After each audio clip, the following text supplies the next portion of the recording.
संदीप ने अपनी माँ के कहने पर गांव में शादी कर ली थी। लड़की का नाम था सुनीता।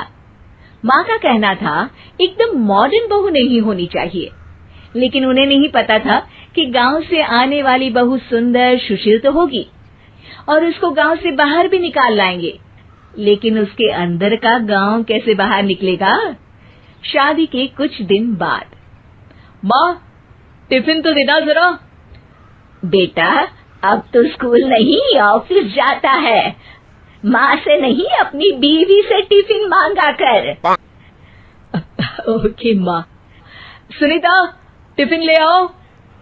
एक किलो टिफिन, इसके अंदर पिस्ता डाल दिया है। पिस्ता? पिस्ता क्यों? सास जी ने बोला था ना कि आपको पिस्ता बहुत पसंद है। ओहो, मैंने पिस्ता नहीं पास्ता बोला था, पास्ता। पास्ता? कहीं होता है पास्ता? अरे बेटी तू रहने दे, मैं बना दूंगी। अच्छा किया कि पाव भाजी बनाने का नहीं बोला, वरना किसी के पाव बना देती है।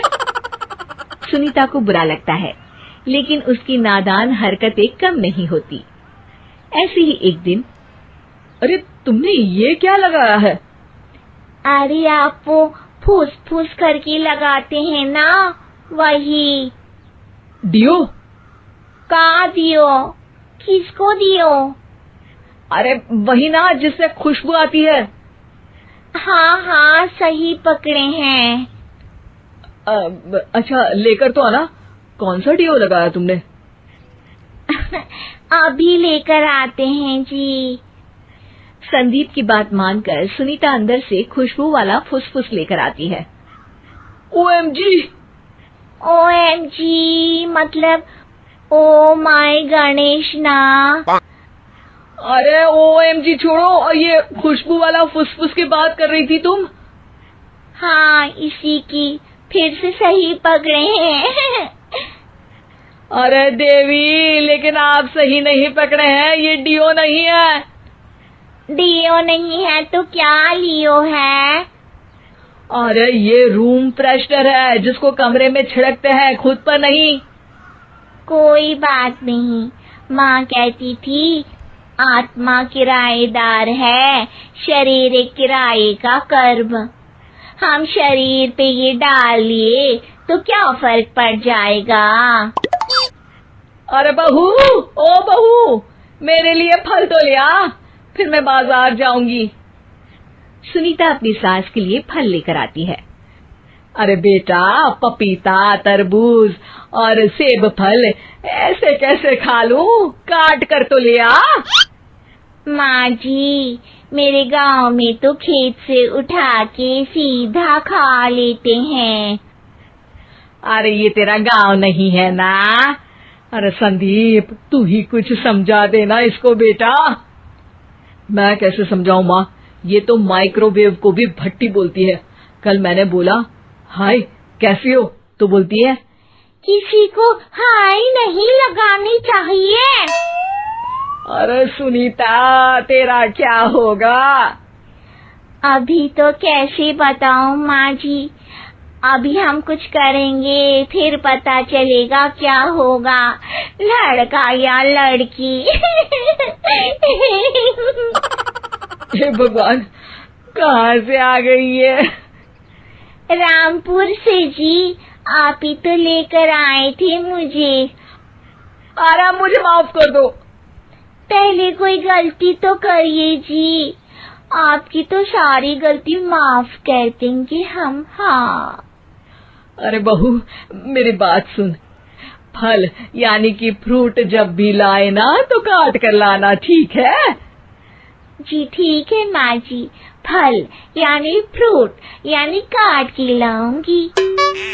सुनीता रोज ही कोई ऐसी हरकत कर देती जिसकी वजह से उसे घर में दो बातें सुननी पड़ती।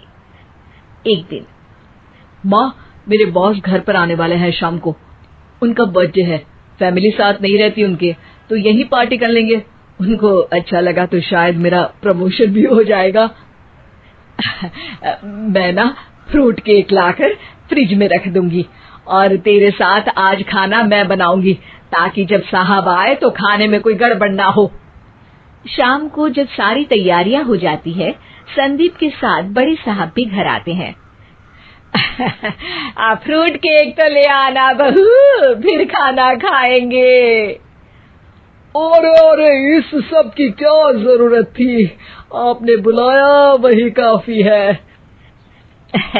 सर, आपका परिवार शहर में नहीं है तो हम ही आपके परिवार जैसे हैं सर।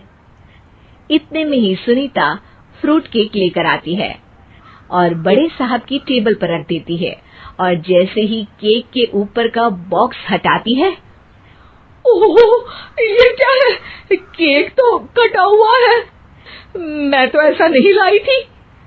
आप मुझे शाबाशी दे सकती है माँ जी, मैंने ही केक काट दिया। आपने कहा था ना, फल यानी फ्रूट यानी हमेशा काट के लाना, तो फ्रूट केक भी तो फ्रूट ही है ना, तो मैंने पहले ही काट लिया। हूँ ना मैं समझदार। अरे बहू, ये क्या किया? केक हमेशा वही काटता है जिसका जन्मदिन होता है। तुझे एक बात भी समझ नहीं आती, एक नंबर की बेवकूफ है। पूरा माहौल बिगड़ चुका था। संदीप को लगने लगा था कि साहब उसे प्रमोशन तो दूर की बात है, कहीं डिमोशन ना दे दे, लेकिन साहब बीच में ही बोल पड़ते हैं। अरे कोई बात नहीं, ये इनकी बेवकूफी नहीं है, इनका भोलापन है। बेटा आप कहाँ से हो? रामपुर गांव से। अरे वाह, गांव से? फिर तो आपके गांव में ताजे फल और सब्जियां मिलते होंगे। हाँ, सही पकड़े हैं, हम तो काटते भी नहीं, सीधा खा लेते हैं।